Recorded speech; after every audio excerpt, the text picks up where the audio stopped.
Let's forget about business plans and balance sheets for just a second. Today, we're going to look at entrepreneurship for what it really is, a personal adventure. So let's explore the map. All right, I want to start with just a number. That's it, 99.7%. Just let that sink in for a moment. What do you think that could possibly be? Take a guess. Okay, get this. It's the percentage of all businesses in the United States that are considered small businesses. We're talking 27.8 million companies. It is a quiet giant, and that's the world we're diving into today. And that huge number, well, it brings us right to our first big idea. Small business, big impact. Because starting a business isn't just a way to make a living. It's stepping into a role that is absolutely vital to our entire economy. And the scale of that impact is just staggering. Small businesses employ nearly half of all U.S. workers.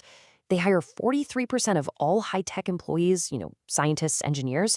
And get this, they make up a massive 97% of all exporters.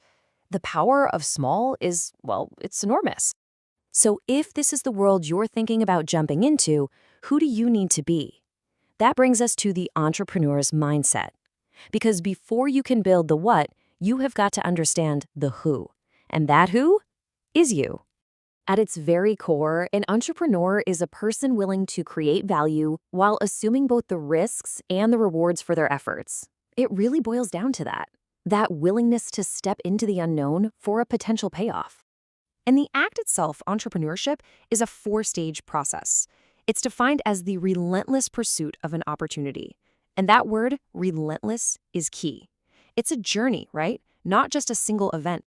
And that process? It's actually a pretty clear step-by-step path.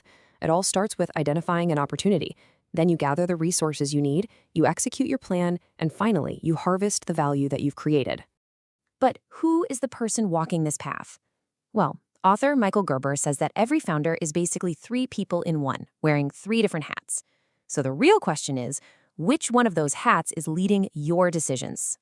So here they are. You've got the technician, who just loves the hands-on work. There's the manager, who needs order and systems.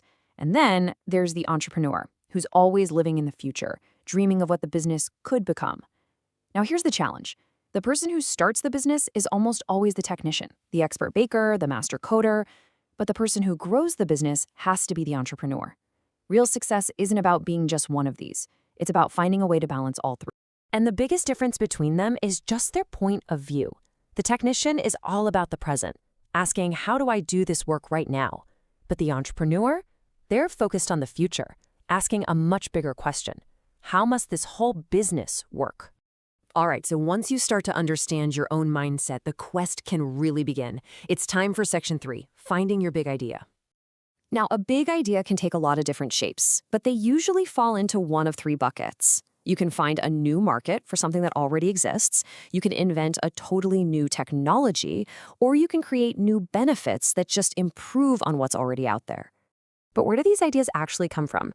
This is where we totally bust the myth of the eureka moment. A full 45% of ideas, almost half, come from someone's previous job experience. Another 16% come from a personal hobby. See, great ideas don't usually come from bolts of lightning. They come from your actual life. So you have an idea, and it's born from your own experience. Awesome.